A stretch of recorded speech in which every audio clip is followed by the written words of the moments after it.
The signing of a historic peace agreement between the Democratic Republic of the Congo and the Republic of Rwanda.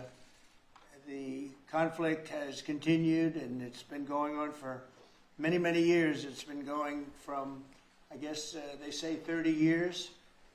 The Great Lakes region of Africa for a long time, and maybe even a time before that. How is the Great Lakes region? Must be beautiful, right? Beautiful. Beautiful region, but they had a lot of war, right? A lot of fighting, a lot of death. It's displaced countless people and claimed the lives of thousands and thousands. But today, the violence and destruction comes to an end, and the entire region begins a new chapter of hope and opportunity, harmony, prosperity, and peace. That's been a long time waiting. I said, how long has the war been going? And a friend of mine who was very much involved said 30 years, and at least 6 million people were killed during that period of time. It's incredible. And somebody said that was actually, it's the biggest war on the planet since World War II. So it's a shame, but we're going to bring it to an end. I want to express my gratitude and congratulations to the representatives of the Democratic Republic of the Congo and the Republic of Rwanda, who signed this pivotal agreement a short time ago. They just signed right in front. And let me also thank Secretary of State Marco Rubio, who has worked very hard on this subject, and we've worked on it together, for his outstanding leadership, as well as Senior Advisor for African and Africa Affairs, Mossad Boulos, who's, as you know, spends a lot of his time in Africa, and he's very comfortable there. I said, were you at all uncomfortable with all of the turmoil and all of the killing? And he said, no, I wasn't uncomfortable, and that's what you need. You need somebody that's going to be able to get. So, Mossad, I want to thank you very much for the job you've done. Amazing guy, actually. I also want to thank African Union, Qatar, Togo, for working closely with the United States. And I know Qatar was really working hard. And African Union, we just spoke about that. And I look forward to having them representatives here when we do the official meeting, and that'll be sometime in July.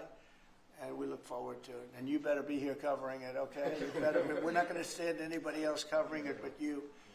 But this is a tremendous breakthrough. In a few short months, we've now achieved peace between India and Pakistan, Israel and Iran, and the DRC and Rwanda, and a couple of others also. Serbia, you know, was they were getting ready to go to war with a group I won't even mention because it didn't happen. We were able to stop it, but I have a friend in Serbia, and they said we're going to go to war again. And I won't mention that it's Kosovo, but it's Kosovo. But they were going to have a big time war, and we stopped it. We stopped it because of trade. They want to trade with the United States. I said we don't trade with people that go to war.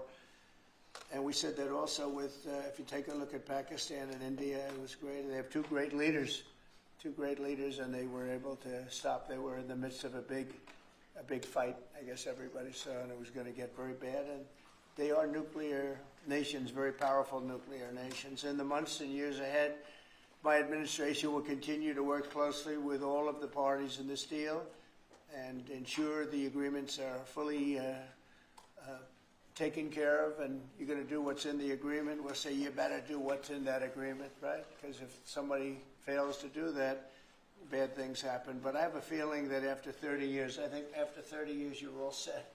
I think both of you have said that's enough, right? That's enough. Yeah. That's enough. You've seen it all. So this is a wonderful day. It's a great day. We've had some tremendous success. It's been a great week between just coming back from a very successful trip, NATO's really pulled together. They have, they're going to spend over $1 trillion a year. Nobody expected a thing like that to happen. And we had the war, as you know. We call it the 12-day war. It was exactly a 12-day war. And we ended up with no nuclear weapons. That's what we wanted. They were just absolutely blown to pieces, those 3 sites. And there's no nuclear weapons, and hopefully there can be a lot of healing, and the healing is starting. And it's been really pretty amazing week, and this is one that I really look forward to. This was set up a few weeks ago, and it was something that I really look forward to. If we can do this, and we do that because we have a certain competence that's good, we're able to get people to be peaceful. I think we can do war better than anybody, but we don't want to. And we have the greatest military in the world. They showed that in Iran. Those pilots, they flew for 36 hours. And think of that, and they hit their target the size of this desk, half the size of this desk, from about 52,000 feet in the dark of night with no moon, zero moon. They wanted it that way. Can you believe it? And they hit, every missile hit exactly half the size of this beautiful Resolute desk. We don't want to talk about it when it comes to rockets hitting it, but half the size of this, and they hit dead center from tremendous heights, going at tremendous speeds. It's amazing. Nobody could do a thing like that. Nobody has that weaponry, and nobody could do a thing like that. So we had a very busy and successful week. And in addition to that, our economy is doing great, setting records with the economy, and a lot of other good things happening. But this is about Congo and Rwanda. And I'd like to ask, if I might, would you say a few words before we introduce our guests, please? Sure. Thank you, Mr. President. Yes. So, under your leadership, Mr. President, and the full support of Secretary Rubio and the entire team at the State Department, we engaged with the two parties in early April. And within 3 weeks, they signed the Declaration of Principles. And now, within about 2 months from that, we have signed today the final, this is actually the final peace agreement. You know, many people were wondering if this is preliminary. No, this is the actual final peace agreement that they've signed today. You've also expressed interest in inviting the heads of states to the White House for a signing ceremony. So there will be some other additional agreements that will be signed. In addition to this, which will become known as the Washington Accord with regards to the Great Lakes region. That's great. There are some economic... Why not the Trump Accord? I'm only kidding. With the headlines. No, I think that's a great name, Washington Accord. Beautiful. And there's an economic aspect as well that is extremely important for both countries. They have also worked, last week we finalized the regional economic integration framework, which both countries will be signing at the White House here during that ceremony. And that's going to be a great ceremony. Absolutely. Right? We're going to make that a great ceremony and bring other people that were involved, some other people. Besides the gentleman we talked about, who we know has worked so hard. If you think there are other people that are deserving, let us know. Okay? Sure. And there will be some bilateral agreements. We're negotiating a minerals deal with the DRC for critical minerals. Many American companies have shown interest in investing in the DRC, and these we're talking about long-term investments. Same thing with Rwanda. Many American companies have shown interest. And not only in mining, but also in the midstream and downstream, which will be the processing of minerals. We're also working and supporting the Lobito corridor, which will help building the infrastructure. Just 2 days ago, the United States signed, and supported a project of $1.5 billion for electric transmission from Angola to the DRC. And there are many other projects of that nature lined up. So we will be, under your leadership, Mr. President, we'll be working with the two countries very closely and with the support of Qatar to make sure that this agreement is implemented. And a lot of our companies are in both of these countries now, especially since we've been getting along so well. It's probably the way we were brought together. And we have a lot of our big companies are there, between rare earth and all of the other things that they do in Africa, which is very greatly expanding, especially in these two countries. You have earth, they consider it to be about the best in the world, actually, I've heard. So we're doing a lot of different things, and it's all going to bring everybody together. That's how this all began, I guess. But the big thing is, the big thing for me is there's really only one thing, and that's getting a peace treaty with two countries that have been fighting for 30 years. And I want to thank you all. Will, if you could, Yes, sir. you could bring the letters over. Of course, sir. So in front of you, as you said, sir, these are the actual agreements that were signed respectively by the foreign ministers of the Democratic Republic of Congo, and Rwanda earlier today, witnessed by Secretary Rubio. We've also prepared for you 2 letters. This is to President Paul Kagame of Rwanda, expressing your appreciation and congratulations for everything that's happened already, and of course inviting him to Washington for, as Dr. Bula said, what we hope will be the Washington Accords, finally setting the terms for peace and prosperity in this region, hopefully for a very long time. That's great. That's beautiful. Very important. We're going to put a picture in there, right? As soon as this is over, they're going to put, we have a fast-moving photographer, Dan, who's going to put a nice picture of us here. Okay. That's for you. And this is a letter to President Tshisekedi of the Democratic Republic of Congo, again congratulating him on settling this long-running war and inviting him to Washington, D.C. for the final conclusion of the agreement, hopefully soon. That's great.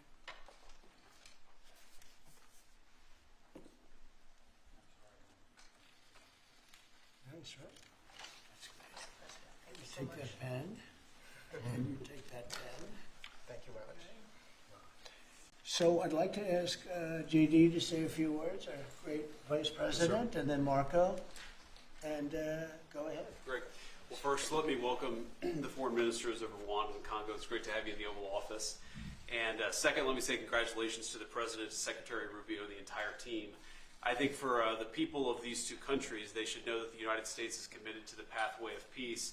But to my fellow Americans, this is really a celebratory moment. This is a big moment for our country because under the President's leadership, we've taken what was 30 years of killing and war, the worst war in terms of death count since World War II, and now we're on a pathway to peace. And so if I think about what I know about these 2 countries, for 30 years, pretty much the entire time that I can remember these 2 countries being in the news, much of the story has been about them fighting one another, about them killing one another, and now we can look forward to a future where my children will look at this moment as the beginning of a new story, a story of prosperity and of peace. So thanks to the President, congratulations to the entire team, and to my fellow Americans. We should all be really proud because it's amazing what active presidential leadership can accomplish when it's geared towards peace and prosperity, and that's what we have in the Oval Office right now. So great job, sir.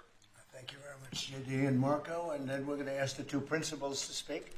Yes, sir. Mr. President, first of all, thank you. When I first came on this job a few months ago, you made it very clear that the priority of this administration under your leadership is going to be the pursuit of peace. And from day one, whether it's been in Ukraine and Russia, whether it's been Pakistan, India, whether it's been Iran and Israel, and in the continent of Africa, your priority's been on peace. And today we see this come to fruition. It's sad. Wars get a lot more attention than peace. But peace is harder than war, a lot harder. And I want to congratulate both of the leaders here and their respective presidents for choosing the harder path, which is often peace, than the easier path, which sometimes is war, as costly and as bloody as it may be. And I echo the Vice President's statements, and that is that Americans should be very proud that the #1 voice for peace in the world today is our president, your president. And so thank you, President Trump. And I want to, again, recognize Dr. Boulos and the work he's put into this from day one. He's really put a lot of time and effort, and as our friends from the respective countries can share with us. And last point, I do want to thank, you've done this already, but the African Union, Togo, and Qatar, who have been extraordinary partners and whose help we're going to need to continue to receive in order to bring all this to fruition. So congratulations to both of you. Thank you, Mr. President. Thank you. Great job you've done. Do you want to start? Either way. Would you like to start? Ladies first, maybe. Okay. Thank you so much. Thank you Again, very much. thank you so much, Mr. President, for having us here. I think I can summarize my contribution in 3 main points. First of all, thank you and congratulations indeed for this remarkable milestone, which is putting an end to 30 years of conflict and of suffering, and which is redefining the perspectives that millions of Congolese and of citizens of the greater Great Lakes region will have. The second point is stay committed, stay on board. We need the United States to make sure that this agreement holds and that you hold us accountable. And the third point is, if you stay on board, I think there are so many perspectives that we can transform our partnerships through, and that can usher in an era of prosperity, of growth, and of shared bilateral relationships that go well beyond the challenges that we've shared together, and that can at least, or finally, focus on the potential and of the wealth that we can share. So again, our heartfelt gratitude to you, on my behalf, but more importantly, on behalf of the people of the Democratic Republic of Congo. Thank you so much. Beautifully spoken, and I look forward to seeing your leader. They will, highly respected person, as you know, Indeed. highly respected all over the world, but in Africa in particular. So sometime in July, we'll do something, big ceremony. We look forward to it. Thank you so very much. Please. Thank you very much, Mr. President.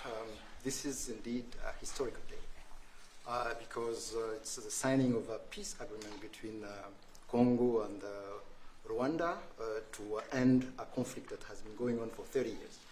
And there has been many mediation, facilitation in the past, but none of them succeeded. And we believe that it's because of your leadership and your steadfast commitment to this process, with also a new approach of economic integration, regional economic integration, which is important to allow Rwanda and DRC working together, because this is a very rich region with cross-border trade, with minerals, with natural wealth. So with the U.S.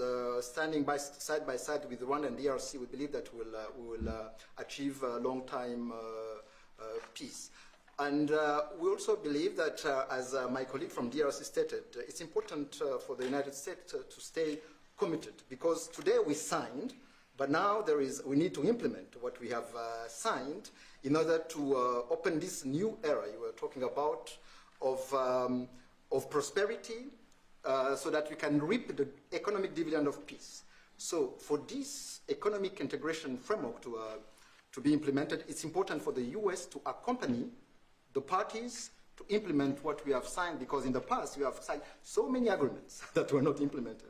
And we are really, we believe that with your leadership, with the involvement of the United States administration, we will reach that goal. So thank you very much, Mr. President. Well, this will happen, definitely. I can reach over. Do you want to just press them over to me? Let me have them. And I just wanted to give you each. These are your signed agreements. And we'll make sure that you follow through. We'll make sure you follow through. Yeah. We'll make sure that you follow through. Okay, that's for you. And we have one other thing that we're going to give, that we give to special people only. It's a coin. Thank you. And I hope you do that. I'm going to give you a second one for your leader. Oh, thank you very much. These are serious coins. You don't want to lose them. You'll be very. I think that your reporter from Africa should get one. What do you think? Is she allowed? I think. Yes. Are the reporters okay with it? Brian, yes. Darling, that's for you. Okay. You did a fantastic job. Thank you, And I heard you do a great job covering everything. Thank you. And Mr. President, we actually have the pictures that you took earlier Oh, with let me the see foreign that. ministers here already. Thank you so much, Mr. President. Thank you. Let me see that. They're in this folder right here, sir. Okay, this one. Yes, sir. Oh, they look better than me. I don't like it. I don't like it. That's beautiful. That's very good. We have a good photographer. Beautiful. That's great. You better, I'll tell you, you better do the job here. We're going to come down. It's beautiful. Thank you very much. So we'll put them in. That's for you. I can do that. That's for you.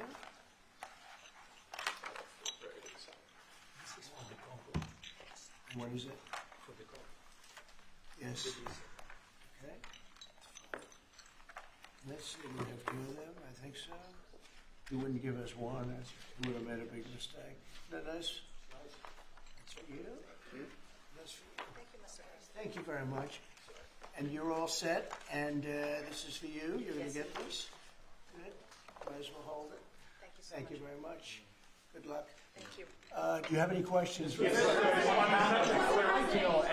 not Canada. This is about Canada. Why not? Why not This Canada, is by the way? Why? I mean, Because this is about a different subject. but right you're now. ending all. This is right now actually a much more important subject.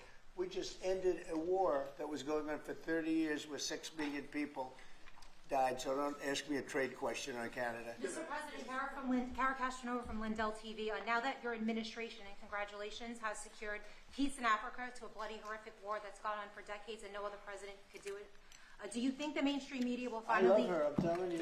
No other, but you're right, no other president could do it. They tried and they didn't even try, I don't think. I actually don't think they tried. Do you think Biden tried? He didn't know he was alive. Do you think the Go mainstream ahead. media will finally give you credit where credit is due? No, the media will never give me credit. But the people give me credit, that's why I'm here. The people didn't give me, that's why we're here in a landslide. We got all 7 states, we won the popular vote. So the media won't give me credit, but the people give me credit. That's more important to me. You're going to go down as a peacemaker. You're also going to go down with the president who had 0 border crossings in May. You secured the border most than anybody has ever done. But I don't know if you know this. You're on track right now to have the lowest murder rate in history in this country.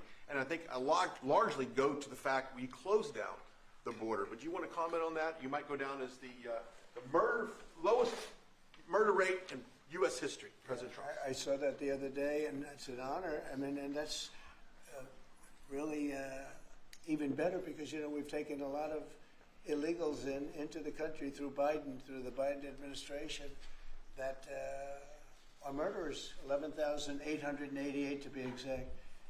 And many of them are now gone. We got rid of them. They're back where they belong. But so it's a great honor. If you took that out, the numbers would be even better. They've created a lot of problems. You Truth Socialed earlier about getting money to the air traffic controllers and the big, beautiful bill, which hopefully, praise God, we get this thing signed. What does that mean to that industry that has been suffering the last couple of years, probably a decade of being underfunding, and how that changed the safety of air travel? Well, they've underfunded the airports for years, and I started the process of getting it completed in terms of the equipment necessary to land the planes, where the planes, like the helicopter accident with the plane, would have never happened if they had the right modern equipment. It would have been bells and whistles would have been going on all over the place. And I had that all set, but when I wasn't here, they totally dropped it. You had a terrible head of transportation. We have a very good one now, Sean Duffy. But you had Buttigieg, and he didn't know a damn thing. He'd ride to work on his bicycle. He didn't know what the hell was going on. He was terrible. So he totally dropped that. It was a project that should have happened, and I was all set. But we had a very sad experience with the voting, and so we didn't get to do that. But now I'm doing it, and we're going to have a great system. And it's funded partially by the bill. It's the initial funding is by the bill, and then it gets to be funded. The rest of it comes a little bit later as we build it out. But we're going to build out the best in the world. We have the best companies in the world. A couple of countries have very good systems. In fact, I noticed when I was landing, my pilot often would use the system of another country, and I said, "What are you doing that for?" He said, "The United States system is so bad." So we have the best companies that do that in the world bidding. You have Raytheon, you have IBM, you have a lot of different companies bidding, and we'll get the best one, the best system, for the best price. And they're going to go to town and give us a system that will be better than any other system in the world, and you won't have planes bunking into each other at 35,000 feet. On the subject of peace deals, how close are you and your administration to a deal in terms of Gaza ceasefire right now? Often asked, and I think it's close. I just spoke with some of the people involved. It's a terrible situation that's going Gaza. He's asking about, and we think within the next week we're going to get a ceasefire. And we're supplying, as you know, a lot of money and a lot of food to that area because we have to. I mean, you have to. We're, in theory, not involved in it, but we're involved because people are dying. And I look at those crowds of people that have no food, no anything, and, we're the ones that are getting it there. Some of it's being taken by some bad people, if you give it and you give it out, and they're supposed to be taking care of the people, and they end up stealing the food and selling it. But we have a pretty good system now. But so we're helping with that. You see the lines of people that just get one meal essentially.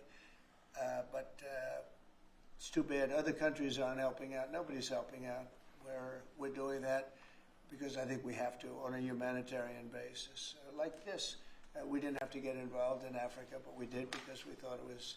I mean, I've been reading, like J.D. said, he's from much of his life, he's been just seeing about this brutal war, and it actually got a lot of publicity because of the level of brutality. Right? It was nobody's ever seen anything like it. And to be involved in that, I mean, I consider this the most important of my conferences today. We just had a great Supreme Court victory today, and everybody would say that was big, but you know, we're talking about saving thousands and probably millions of lives here. This is more important than anything. So it's great, but we're working on Gaza, trying to get it taken care of. And again, you know, a lot of food has been sent there, and other countries throughout the world should be helping also. And on another conflict that I know you've been working on, sir, is it true that you have reached out with a letter to North Korea's Kim Jong-un? Well, if there is a conflict, I get along with him very, very well, and we'll get the conflict solved with North Korea.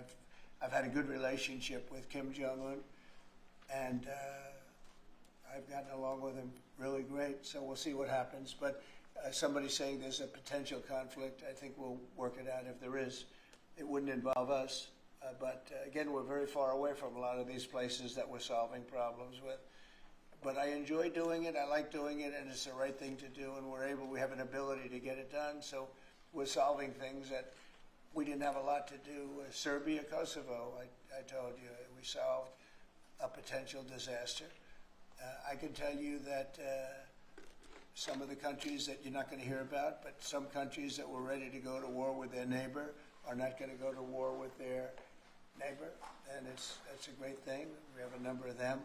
But I'm very happy about India and Pakistan because they actually have nuclear weapons. You know, when you talk about Iran, they were trying to get it, but India has nuclear weapons. Pakistan has nuclear weapons, high-level nuclear weapons both, and getting that solved was really great. We did it through trade, so it was a great thing. Mr. President, when it comes to nuclear weapons, Mr. President, are you concerned that the Iranians may have some enriched uranium at Pickaxe Mountain? The last thing they're thinking about right now is enriched uranium. They're not thinking about what they want to do is they want to get back to life, and they do want to meet me, and we'll do that quickly. We're going to do it quickly. They said this morning that they don't want to meet with the U.S. Were they telling you something different in private? They may say that to you. Don't you think they want to meet me? Don't you think we have sanctions on there that they can't do anything? Wouldn't you think that they want to meet me? I mean, they're not stupid people, but they went through a lot, and they suffered, and so did Israel. Israel suffered greatly. It was a nasty 12 days, and yeah, we'll see what happens. Are you considering sending Patriot missiles to Ukraine? Have you made up your mind about that yet? Go ahead. On your Mr. President, there are a few unanswered questions that remain in this deal. For example, will Rwandan on this conflict? For example, will Rwandan troops pull back from parts of the DR Congo, and also will the M23 rebel group be allowed to remain in parts of eastern DR Congo? Do you have any answer to those questions? Well, let me ask you that question. You want to answer that one? It sounds like an interesting question for you. Go ahead.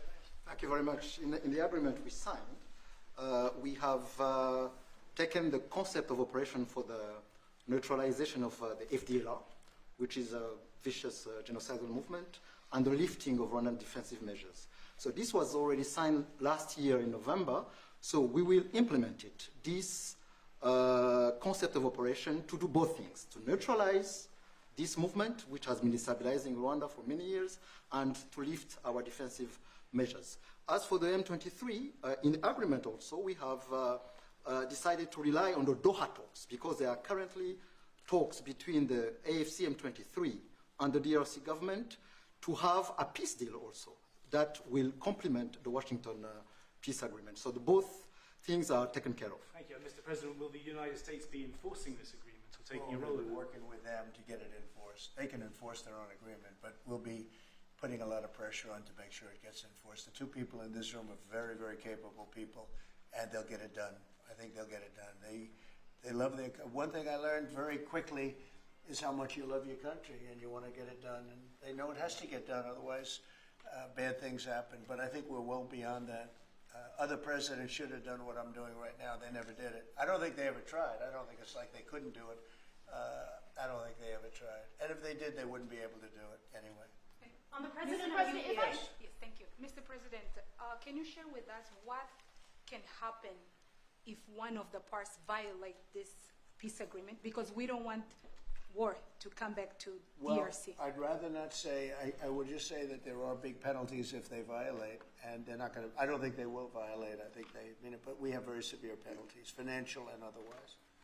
Okay. Mr. President, if we can circle back to your Truth Social post on Canada specifically, why are you deciding to end trade talks with Canada, and what rate are you looking to set?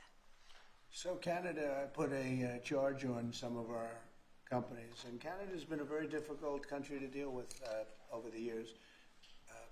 We hear Canada, we have a great relationship with the people of Canada, but it's been very difficult, and they put a charge, and they were a little bit early, we found out about it. So, and we have all the cards, we have every single one. We don't want to do anything bad, but they have, economically, we have such power over Canada.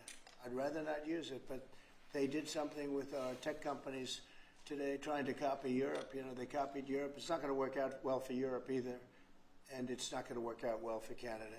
They were foolish to do it. So I said we're going to stop all negotiations with Canada right now until they straighten out their act. Okay? Is there anything Canada can do to change your mind about this situation? Well, no, they put a tax on companies that were American companies that they shouldn't. Very severe tax.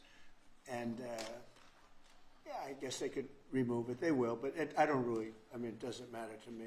We have all the cards.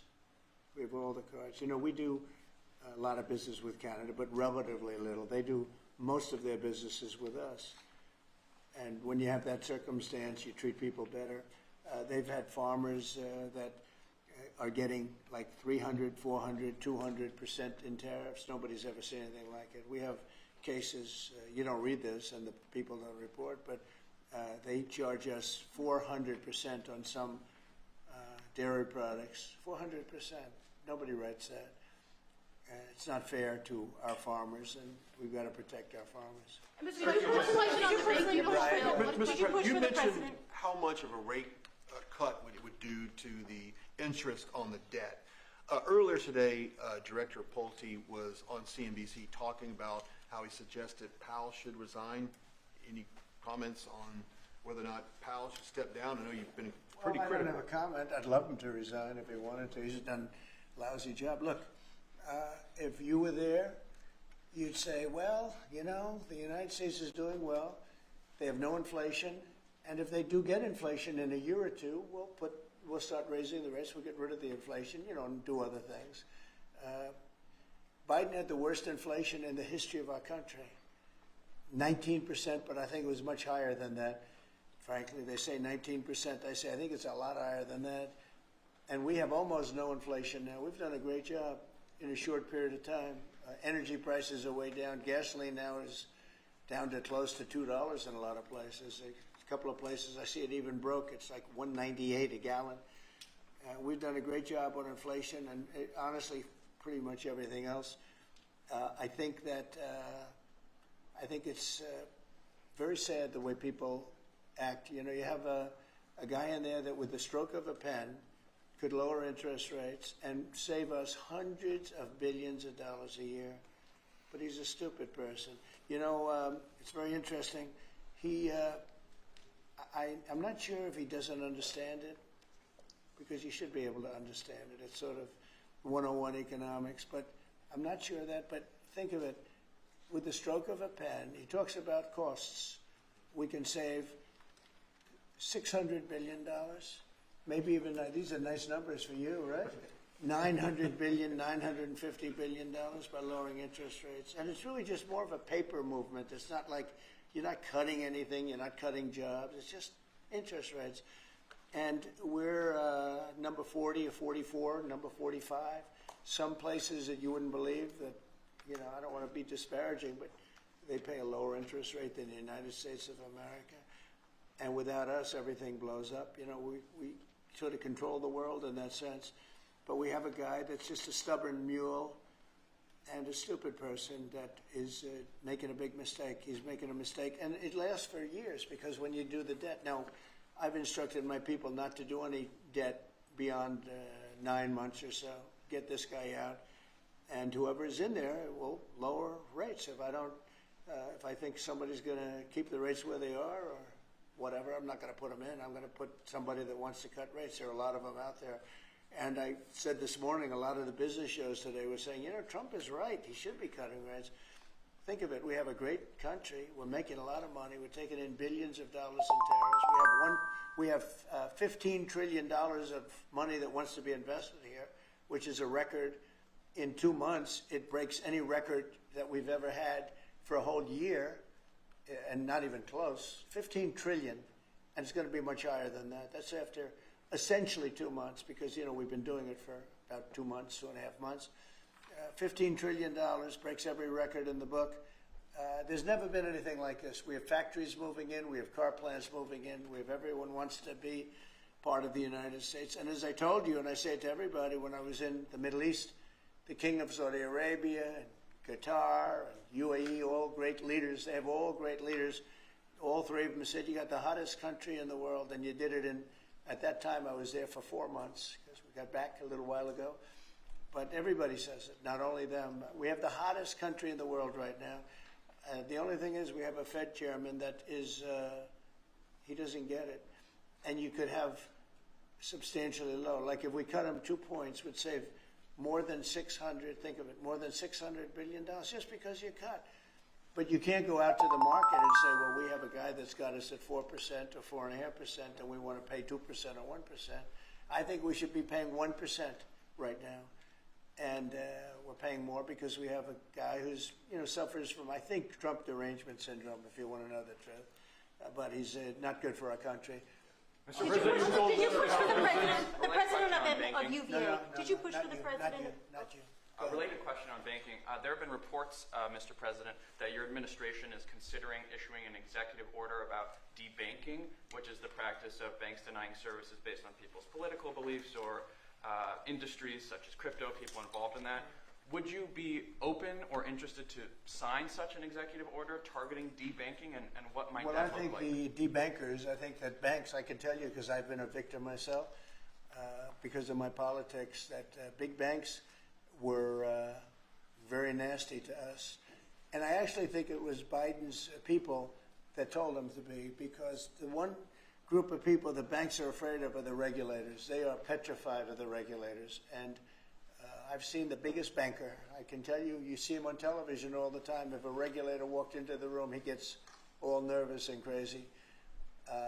They're afraid of the regulators. And if the Biden people order the banks to be virtually closed, they can do anything they want. The regulators control the banks. It's not the president of the bank. The president of the bank is far less important to a bank than a regulator, and a regulator can put that bank out of business, just like bad prosecutors are very dangerous. We had a couple. I had deranged Jack Smith and some others, and we kicked their ass, but it was, it's a tough kind of a situation.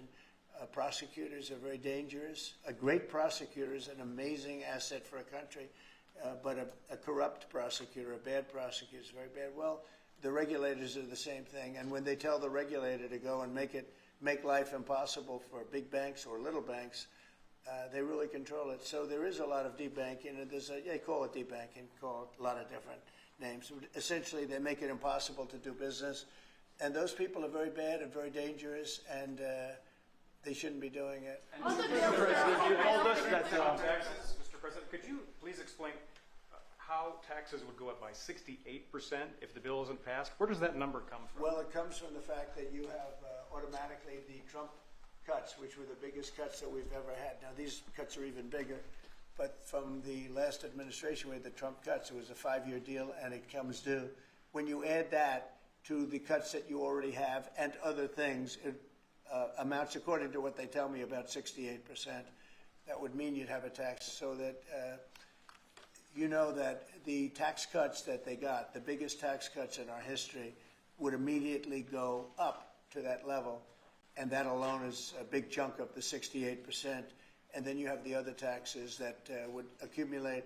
And they say that you'd have about a 68% tax increase. Sir, you said a moment ago that it won't work out very well for Europe on trade. Does that mean you want to cut off those negotiations as well and just tell them what they should be paying? They've been very tough. The European Union was formed in order to take advantage of the United States on trade. That was why they were formed. And they're nasty. They're very nasty.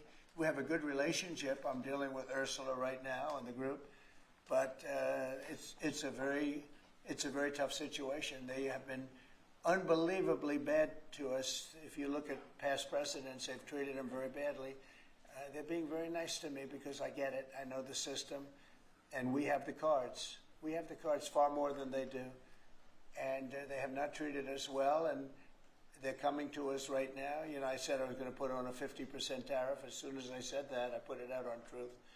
As soon as I said that, they came to the table. They didn't want to come to the table. My people were telling me, Scott was telling me, and the whole group was telling me that not a good situation. They want to tap it down the line. They don't want to really deal. So I said, we're going to put a 50% tariff on you. And Howard, as you know, was very much involved, Lutnick, Commerce, and he said, they don't want to talk. As soon as I put that on, I was getting calls from them like, can we meet tomorrow? And the problem is they have a lot of very unfair taxes.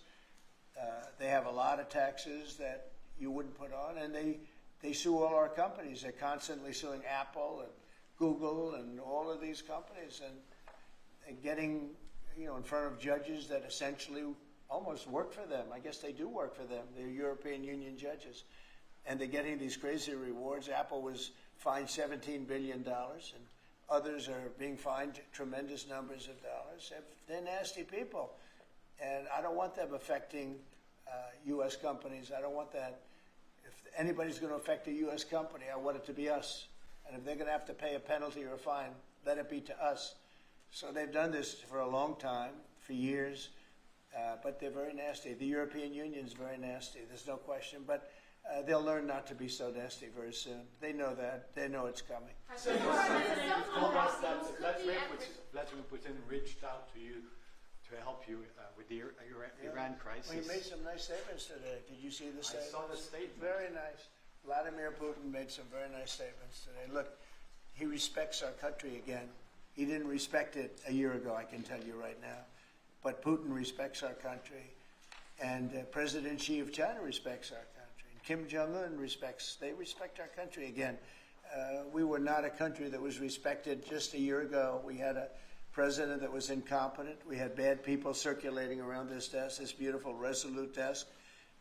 They had, I guess, evil intentions. You couldn't be that stupid. I mean, they had evil intentions. But the world respects our country again. Thank you very much, everybody. Thank you, Press. Thank you, Press. Thanks, guys.